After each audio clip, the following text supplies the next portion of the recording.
Hello viewers, welcome to the channel Techno World. And in IoT, that is Internet of Things, we will discuss about multimedia in this video. So let's start our video.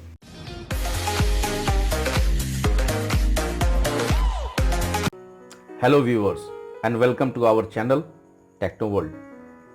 Today we are going to discuss about multimedia fundamentals in the series of IoT, that is Internet of Things. आज के इस video में हम लोग multimedia के बारे में देखेंगे।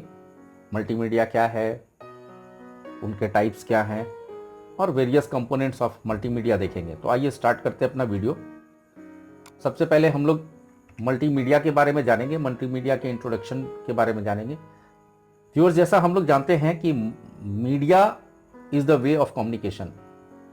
हम लोग एक दूसरे से कम्युनिकेट करते हैं, वहाँ कोई ना कोई मीडिया का इस्तेमाल होता है। मैं आपको अभी बता रहा हूँ तो यहाँ भी किसी न किसी मीडिया का इस्तेमाल हो रहा है। बट अगर वो मीडिया एक से ज़्यादा मीडिया है, जैसा कि आप अभी इस वीडियो को देखते वक्त देख भी पा रहे हैं और साथ ही साथ मेरी आवाज़ को सुन भी पा रहे हैं, यानी कि यहाँ पे दो मीडिया यूज़ हो रहा है, ये वीडियो का और हमारे साउंड का। तो यदि एक से ज़्यादा मीडिया यूज़ होता है एट ए टाइम तो उसको हम लोग कहते हैं मल्टीमीडिया। मीडियाज़ में क्या क्या हो सकते हैं? ये मीडिया जो है इसमें टेक्स्ट हो सकते हैं, ग्राफिक्स हो सकते हैं, ड्राइंग्स हो सकते हैं, स्टिल और मूविंग इमेजेस यानी वीडियोस हो सकते हैं, एनिमेशन हो सकते हैं, ऑडियो हो सकते हैं। किसी भी फॉर्म का मीडिया, यदि एक से ज़्यादा media at A time use करते हैं हम लोग, तो ये मल्टीमीडिया कहलाता है। यदि मैं कोई पिक्चर देख रहा हूँ तो मैं वहाँ पे मल्टीमीडिया यूज़ कर रहा हूँ। यदि मैं किसी फ्रेंड से फ़ोन पे बात कर रहा हूँ तो वहाँ पे मल्टीमीडिया यूज़ कर रहा हूँ, यानी more than a form of media, that is multimedia. So every type of information can be represented, stored, transmitted and processed digitally. यहाँ पे हम लोग किसी भी इंफॉर्मेशन को डिजिटली ट्रांसफर कर सकते हैं, ट्रांसमिट कर सकते हैं या प्रोसेस कर सकते हैं। अब यहाँ पे मल्टीमीडिया जो है उसको दो कैटेगरीज में बांटा गया है। एक है लीनियर मल्टीमीडिया और दूसरा है नॉन लीनियर।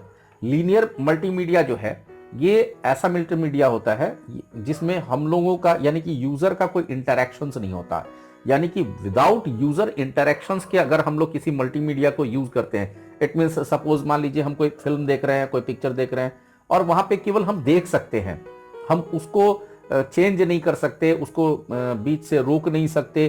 तो टीवीज पे जो प्रोग्राम हम लोग देखते हैं या हम लोग प्रेजेंटेशन देखते हैं या सिनेमा हॉल में हम लोग बैठ करके फिल्म देख रहे होते हैं, तो वहां पे हमारा इंटरैक्शंस नहीं होता, हम उसमें किसी तरह का मॉडिफिकेशन नहीं कर सकते। अगर हम चाहें भी तो वहां पे हम किसी तरह का मॉडिफिकेशन नहीं कर सकते, इंटरैक्शंस नहीं कर सकते। तो जहां पे हमारा इंटरैक्शंस नहीं हो पाता है वो लीनियर मल्टीमीडिया कहलाता है।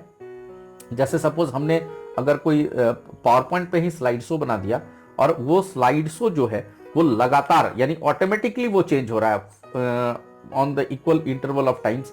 हमने टाइम सेट कर दिया और ऑटोमेटिक लगा दिया, उसके अंदर जो ट्रांजिशंस है उसमें ऑटोमेटिक लगा दिया, एनिमेशंस ऑटोमेटिक लगा दिया, वहां पे माउस क्लिक नहीं रखा या टाइम नहीं रखा, तो वो टाइम ड्यूरेशन पे अपने आप स्लाइड चेंज होता जाएगा, एनिमेशंस शो होता जाएगा। तो वो जो रिप्रेजेंटेशन है दैट इज लीनियर। वहां पे यूजर की जरूरत नहीं है, यूजर को कुछ करने की जरूरत नहीं, ऑटोमेटिकली हम लोग स्लाइड शो स्टार्ट करेंगे और एकदम from the beginning to the end वो पूरा slides one by one show होता जाएगा और हम लोग उसको देखते जाएंगे। अब जो दूसरे तरह का मल्टीमीडिया है दैट इज नॉन लीनियर, यहाँ पे यूजर का इंटरैक्शंस होता है। सपोज हम लोग कोई वीडियो गेम खेल रहे हैं तो वीडियो गेम खेलते वक्त हम लोग वहाँ पे चेंजेस करते हैं। तो जो हमारा जो एक्टर होता है या जो कार्टून्स होते हैं उसको हम लोग मॉडिफाई करते हैं। हम लोग अगर किसी गाड़ी का वीडियो गेम खेल रहे हैं तो वहाँ पे हम लोग उसको ड्राइव करते हैं। तो जहां हम लोगों का इंटरैक्शंस हो रहा है, हमारे इंटरैक्शंस पे वीडियोस चल रहे हैं या प्रोग्राम्स चल रहे हैं, मल्टीमीडिया यूज हो रहा है, तो उसको नॉन लीनियर कहते हैं। नॉन लीनियर जो है वो यूजर के इंटरैक्शंस पे काम करता है।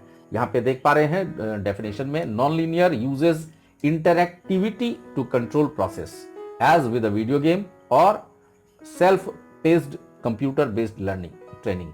तो ये हम लोग दो तरह के मल्टीमीडिया को हम लोगों ने यहाँ पे देखा, linear and non linear. Multimedia जैसे मैंने आपको पहले बताया, मल्टी मीन्स न्यूमरस यानी मोर देन वन और मीडिया मीन्स मीडियम। तो इन दोनों को मिलाकर के बना है मल्टीमीडिया, यानी कि मल्टीपल मोड्स ऑफ मीडियम्स। तो यहाँ पे कौन कौन से मीडियम्स हो सकते हैं मल्टीमीडिया के अंदर, उनको हम लोग देख रहे हैं। टेक्स्ट हो सकते हैं, ऑडियो हो सकते हैं, इमेजेस हो सकते हैं, एनिमेशन हो सकते हैं, वीडियो हो सकते हैं, इंटरैक्टिव कंटेंट्स हो सकते हैं। यहाँ पे सारे चीज़ों का लगभग आइकन्स वहाँ पे राइट साइड में आपको दिख रहा होगा। तो यहाँ इनमें से एक से ज़्यादा कोई भी मीडिया अगर हम यूज़ करते हैं तो वहाँ पे मल्टीमीडिया फॉर्म होता है। सपोज हमारा टेक्स्ट के साथ ऑडियो चल रहा हो, या इमेजेस के साथ ऑडियो आ रहा हो, या टेक्स्ट और इमेजेस आ रहा हो, या इनमें से सारे आ रहे हो, तो ये मल्टीमीडिया है। Multimedia may also be referred to as digital multimedia. Digital multimedia इसलिए कहते हैं क्योंकि यहाँ जो है मल्टीमीडिया जो हम लोग यूज करते हैं इसको डिजिटल फॉर्म में यूज करते हैं हम लोग।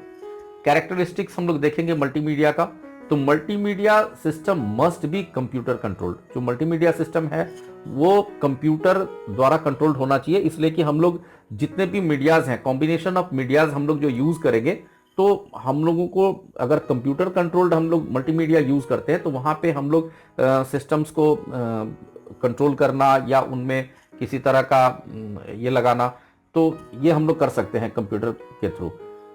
इंटीग्रेटेड होने चाहिए, यानी कि सब एक साथ होने चाहिए मल्टीमीडिया में।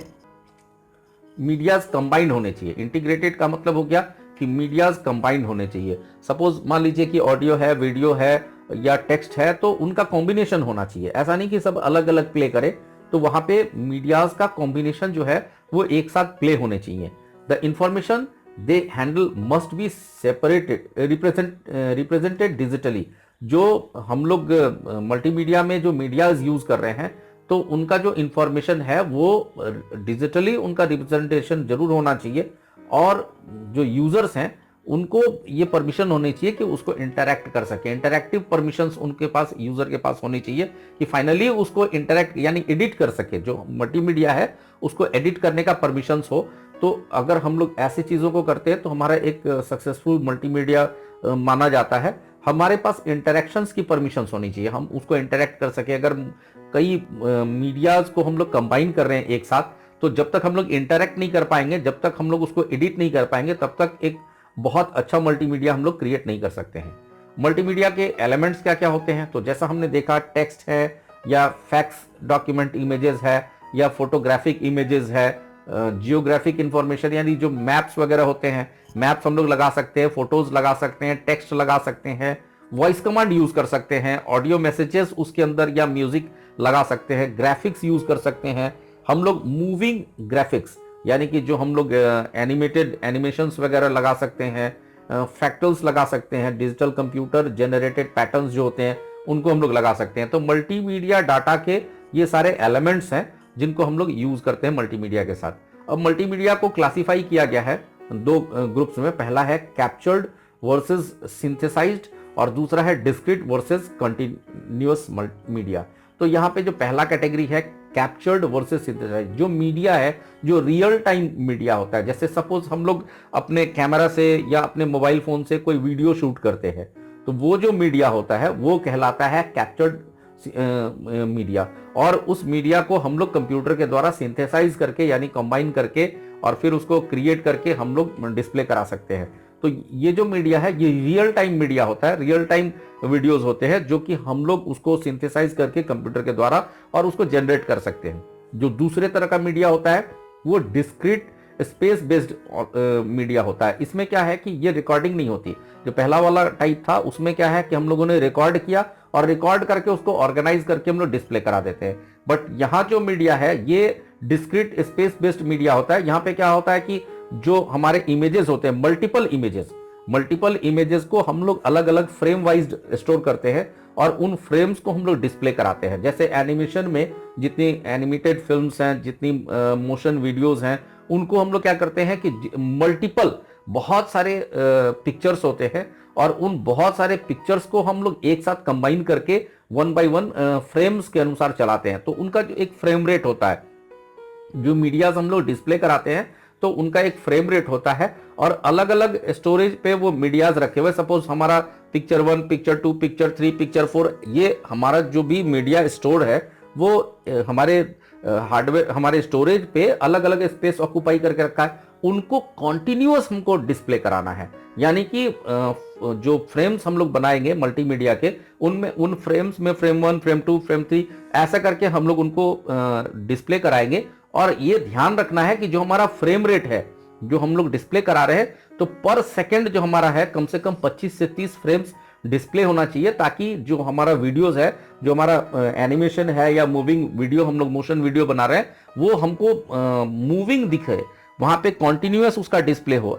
अगर वो हमारा फ्रेम रेट थोड़ा कम हो जाएगा तो जो मोशन है, जो मोशन वीडियोस हैं या जो एनिमेशन है, उनकी जो डिस्प्ले है वो रुकेगी, रुक रुक कर मीडिया आएगा, जिसको हम लोग जर्क बोलते हैं। तो जर्क फ्री हम लोगों को अगर एनिमेशंस बनाने हैं या मोशन वीडियोस बनाने हैं, तो हमको इसका फ्रेम रेट हमेशा ध्यान रखना होगा, क्योंकि जो मीडियाज हैं वो अलग अलग स्टोरेज पे हैं। सपोज एक ही फोल्डर के अंदर हैं या एक ही फाइल के अंदर है, बट उनका जो हमारी मेमोरी है, उस मेमोरी पे तो अलग अलग स्टोरेजेस है, अलग अलग नाम है, और उनको हम लोग एक साथ कंबाइन करते हैं और डिस्प्ले कराते हैं। तो उनका एक फ्रेम रेट होता है, फ्रेम्स में उनको कंबाइन करके और फ्रेम रेट हम लोग तय करते हैं जिसपे वो कंटिन्यूअस मूवमेंट दिखे। ट्रेडिशनल मीडिया डाटा स्ट्रीम्स, यहां पे हम लोग देखेंगे traditional data stream of media use separate devices instead of one and use analogue signals, reels and films to store in information. अब यहां पे हम लोग जो ट्रेडिशनल डाटा स्ट्रीम जो होता था मीडिया का, वहां पे अलग अलग स्टोरेज डिवाइसेस पे अलग अलग हम लोग रखते थे। जैसे सपोज अगर हमारे ऑडियो की कैसेट है, तो वहां पे हम लोग केवल ऑडियोज स्टोर करा पाते हैं, वहां पे ऑडियो कैसेट के अंदर हम लोग वीडियो स्टोर नहीं करा पाते थे। जो हमारी ट्रेडिशनल जो पहले से चली आ रही सिस्टम्स थी, उसमें अगर हमारी वीडियोज हैं तो केवल वीडियोज हैं, साउंड्स के लिए अलग फाइल है, ऑडियोज हैं तो केवल ऑडियोज हैं, वीडियोज के लिए अलग फाइलें हैं, या अलग स्टोरेज मीडिया है, उनका डिवाइसेस भी सेपरेट होता था। जो डिवाइसेस हम लोग यूज करते थे, तो उनका डिवाइसेस, जैसे आप पिक्चर में देख पा रहे हैं, जो सबसे लेफ्ट में है, ये ऑडियो कैसेट है। इस कैसेट के अंदर वीडियोज स्टोर नहीं किए जा सकते, ये स्पेशली डिजाइंड है फॉर ऑडियो फाइल्स। तो ऑडियो क्यों ही केवल इसमें स्टोर कराए जा सकते हैं। यहाँ पे आप रील्स देख रहे हैं, इन रील्स में पिक्चर्स हैं, और इन पिक्चर्स का जो डिस्प्ले होता है, ये पिक्चर, जैसे मैंने फ्रेम्स की बात की, तो यहाँ पे आप देख पा रहे हैं कि ये जो पिक्चर्स हैं 1 2 3 4 इस तरह करके जो डिस्प्ले हो रहे हैं, इनको हम लोग फ्रेम्स बोलते हैं।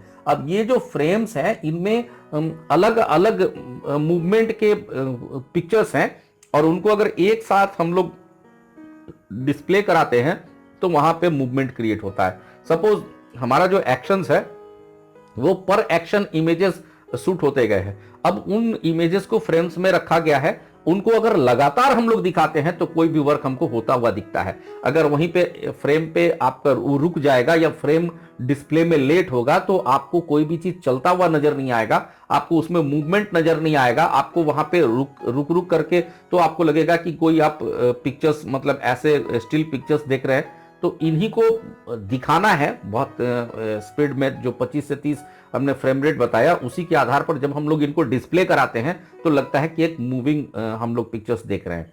तो यहाँ पे और देख पाएंगे कि TV, radio, film and print are considered as traditional medias.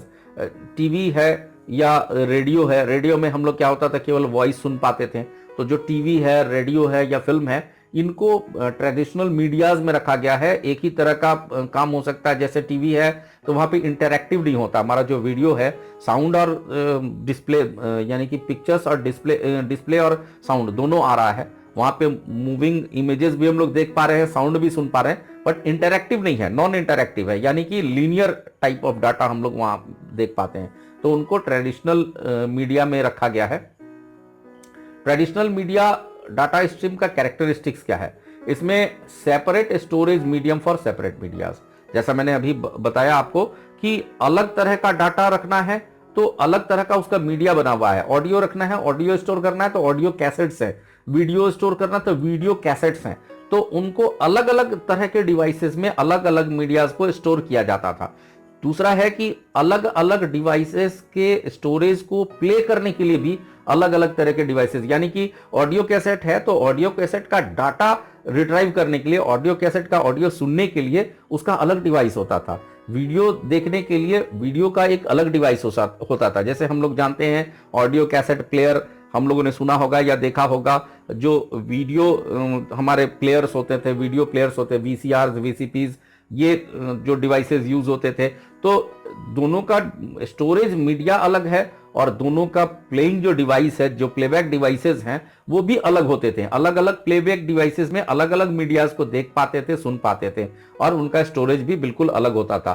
Fully based on analogue और मैकेनिकल सिग्नल्स। जो हम लोगों का जो अभी हम लोग जो मीडियाज यूज करते हैं डिजिटल सिग्नल्स पे आधारित है, बट उस समय फुल्ली जो है वो एनालॉग या मैकेनिकल सिग्नल्स पे डिपेंड करते थे। और ज्यादा दिन आप रख दीजिएगा अगर, तो उसकी क्वालिटी खराब हो जाती थी। जो ऑडियो कैसेट्स बहुत पुराने आपको अभी मिलेंगे और आप उनको जब प्ले करने की कोशिश करेंगे तो आप देखेंगे कि उनका डाटा जो है वो उसकी क्वालिटी खराब हो गई, या तो पूरा डाटा ही खत्म हो गया है या उसकी क्वालिटी कम से कम पहले जैसी नहीं रही, पहले से बहुत पुअर क्वालिटी में हो रही है। आप चला रहे हैं, यदि आपके पास वीसीपी के कैसेट्स हैं, वीसीआर के कैसेट्स हैं, जो वीडियो कैसेट्स हैं, उनको आप आज के डेट में अगर प्ले करने की कोशिश करेंगे तो जो आप जिस समय वो रिकॉर्ड हुआ था, जिस समय बनाया गया था, और आज के डेट में जब आप यूज करेंगे तो दोनों के क्वालिटी में आसमान जमीन का अंतर आ जाएगा। ये इसी तरह जो वीडियो ऑडियो कैसेट्स हैं वो कभी आपने खरीद कर रखे होंगे, आज अगर उसको उसी प्लेयर में आप प्ले करते हैं तो उसकी क्वालिटी पहले से खराब हो जाती है। Linear method of storage, storage जो है उनका जो स्टोरेज का टाइप भी जो है वो लीनियर मेथड होता था, यानी कि इंटरैक्शंस नहीं, एक बार रिकॉर्ड करके रख दिया गया, केवल आप उसको प्ले करा सकते हैं। ऐसा नहीं कि आप उसके बीच में कोई इंटरैक्शंस कर सकते थे। तो उनका स्टोरेज भी जो है, स्टोरेज मीडिया जो है, स्टोरेज मेथड जो है वो भी लीनियर होता था। मोर स्पेस ऑक्यूपाई करते थे, text of more space compares of digital media. आज के डेट में जो हम लोग डिजिटल मीडिया स्टोर करते हैं उसकी जो स्पेस कैपेसिटी है उससे कहीं ज़्यादा स्पेस वो एक्वायर करते थे स्टोर करने के लिए। तो ट्रेडिशनल मीडियाज जो हैं वो उनके ये कैरेक्टरिस्टिक्स हैं जो हम लोग यूज़ करते थे। अब benefits of multimedia system, multimedia system का फायदा क्या है वो हम लोग यहाँ पे देखेंगे थोड़ा। सबसे पहले तो है कि easy to understand and easy to use. सबसे जो मोस्ट जो अट्रैक्टिव फीचर है इसका कि सबसे आसान होता है समझना और उतना ही आसान है इसको इस्तेमाल करना। इंटीग्रेटेड एंड इंटरैक्टिव, सब सारे मीडियाज एक साथ कंबाइंड है। जैसे वहां पे ऑडियो मीडिया अलग है तो वीडियो मीडिया अलग है, तो पिक्चर्स अलग है, तो यहाँ पे इंटीग्रेटेड है, सभी मीडियाज एक साथ कंबाइंड है। दूसरा है इंटरैक्टिव है, आप इनको इंटरैक्ट कर सकते हैं, किसी तरह का मॉडिफिकेशन कर सकते हैं, एडिटिंग कर सकते हैं।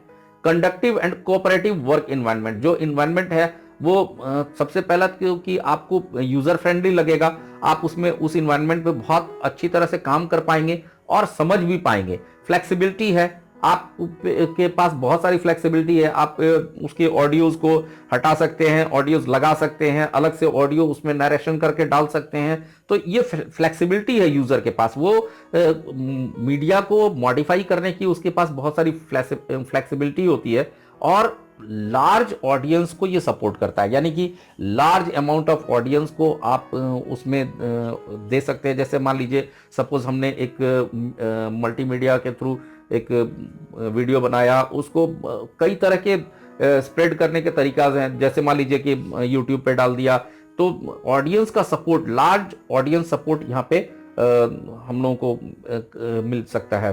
तो large supportive of large audience ये हम लोग देख पाएंगे इसमें। तो challenges of multimedia system design में हम लोग देखेंगे। हम लोगों के जो मल्टीमीडिया सिस्टम का जो डिज़ाइन है उसमें हॉस्ट कंप्यूटिंग पावर रिक्वायरमेंट, यानी कि हमारा जो मल्टीमीडिया डिज़ाइनिंग है उसमें हॉस्ट कंप्यूटिंग को बढ़ावा देना चाहिए। जो हमारा हॉस्ट कंप्यूटर है, जो बाकी कंप्यूटर को कंट्रोल करता है, जो मेन कंप्यूटर है, उस मेन कंप्यूटर में वो सारी चीज़ों का कंट्रोलिंग होना चाहिए। डाटा स्टोरेज और मैनेजमेंट इसकी रिक्वायरमेंट है। मतलब हमारा जो डाटा स्टोर है, क्योंकि हम लोग जानते हैं कि मल्टीमीडिया है, multiple forms of media use होंगे, तो उनका स्टोरेज और उनको मैनेज करना, कहाँ पे स्टोर करेंगे, कैसे मैनेज करेंगे, कैसे उनको इंटीग्रेट करेंगे, वो सारी चीज़ों का। ह्यूमन इंटरफेस यूजेबिलिटी रिक्वायरमेंट, यानी कि ह्यूमन इंटरफेस के थ्रू मतलब उनको यूज़ करना, उनको स्टोर कराना, उनको इंटीग्रेट करना, ये सारी चीज़। और नेटवर्क के ऊपर, जैसे नेटवर्क से मीडियाज लेना या उनको डिस्ट्रीब्यूट करना, ये network latency and through out requirement इनको ध्यान में रखना। तो ये 4 चीज़ें हम लोगों ने यहाँ पे देखा, ये challenges of multimedia system and design के थ्रू। अब है कि मल्टीमीडिया के फॉर्म्स क्या क्या हैं। मल्टीमीडिया जो हम लोग तैयार करेंगे, मल्टीमीडिया के फॉर्म्स क्या क्या हो सकते हैं। टेक्स्ट हो सकते हैं, ग्राफिक्स हो सकते हैं, ऑडियो हो सकते हैं, वीडियो एनिमेशन हो सकते हैं। इनमें से कोई 1-2 भी हो सकते हैं या सारे भी हो सकते हैं। तो ये सारे फॉर्म्स हैं मल्टीमीडिया के, जो हम लोग अप्लाई करते हैं, हम लोग तैयार करते हैं या यूज़ करते हैं। अब सबसे पहला जो फॉर्म है दैट इज टेक्स्ट। जैसा हम लोग राइट साइड में फिगर में देख पा रहे हैं, तो text in multimedia refers to the alphanumeric characters. Alphanumeric characters का मतलब alphabet as well as numbers. तो ये इनका कॉम्बिनेशन होता है जो हम लोग मल्टीमीडिया में यूज करते हैं। ग्राफिक्स का यूज करते हैं। Graphics in multimedia are the image files that may be pictures, buttons, cursor, icons and other design elements such as logos और बैनर्स। तो किसी भी तरह से ग्राफिक या पिक्चर्स जो हम लोग डिजाइन किया हुआ हो या कैप्चर किया गया हो, ऐसे पिक्चर्स को हम लोग मल्टीमीडिया में यूज कर सकते हैं। बटन्स हो सकते हैं, लोगोज जो हम लोग क्रिएट करते हैं, या वेक्टर ग्राफिक्स हो सकते हैं। इन सारी चीज़ों को हम लोग मल्टीमीडिया में यूज करते हैं।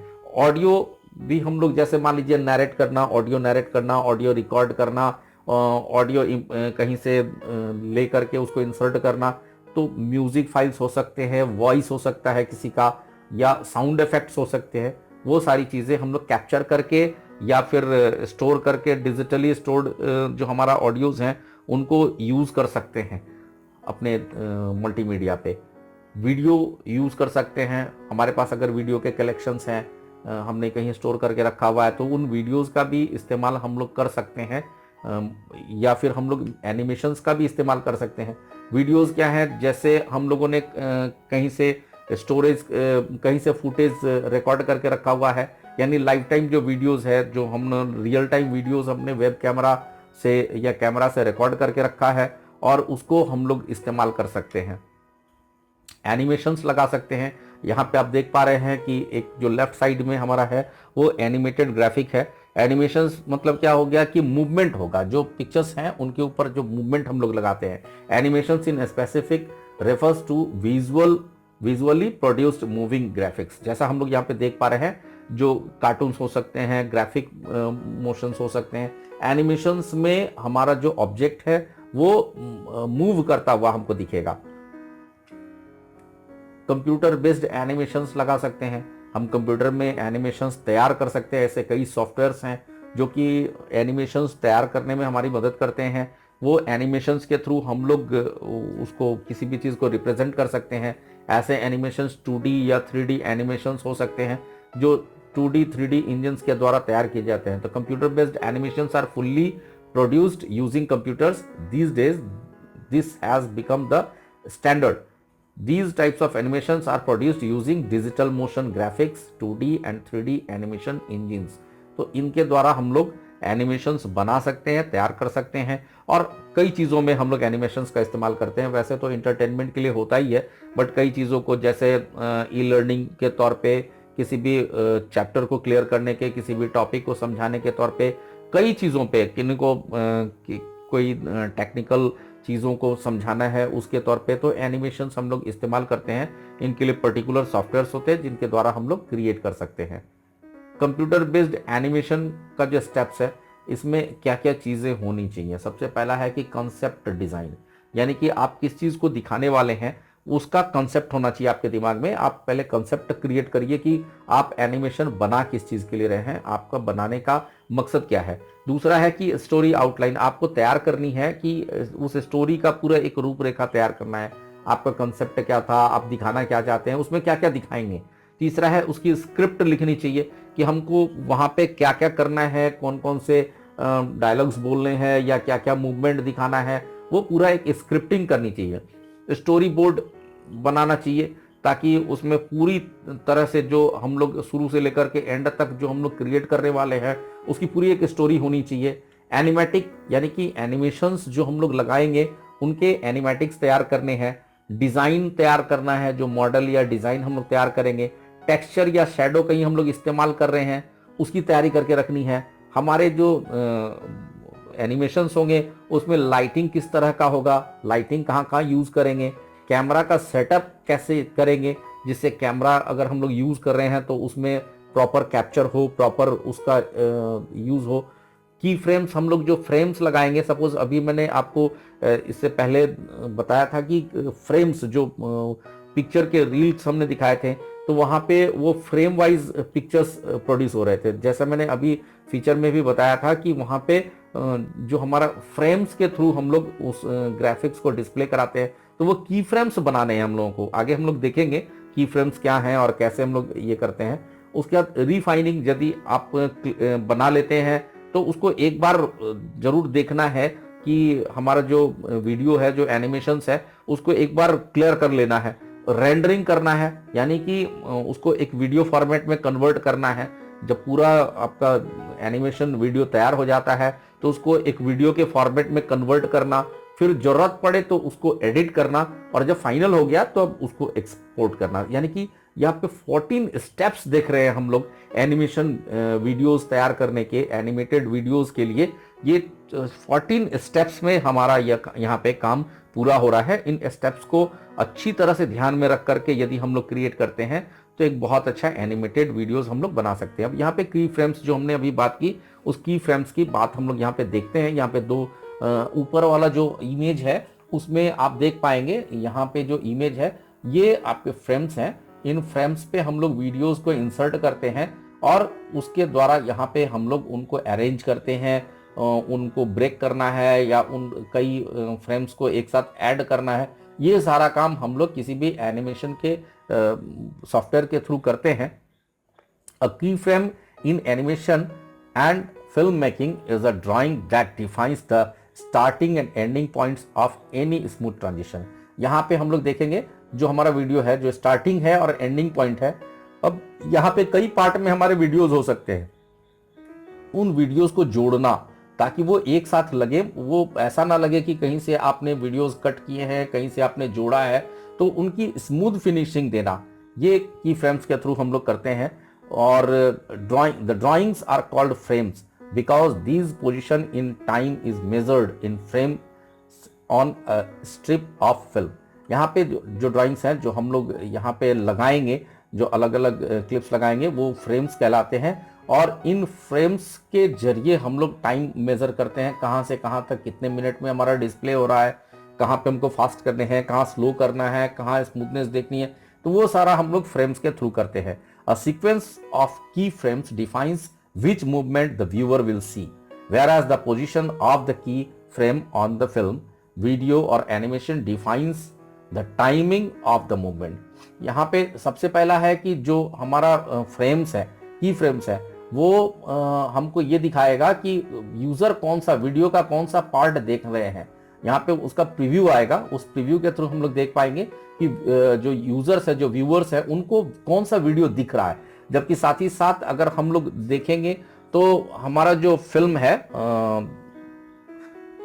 जो की फ्रेम्स है, वो हमको ये बताएगा कि कितना टाइम लग रहा है इस वीडियो को कवर करने में। सपोज हमारे पास एक क्लिप है, दो क्लिप है, तो वो क्लिप हमारा टाइम कितना कवर कर रहा है, वो हमको टाइम यहाँ पे डिस्प्ले करता रहेगा, जिसके थ्रू हम लोग यहाँ तो वीडियो का प्रीव्यू होगा और यहाँ पे हम लोग टाइम देख पाएंगे कि कितना टाइम हमारा लग रहा है उस वीडियो को चलने के लिए।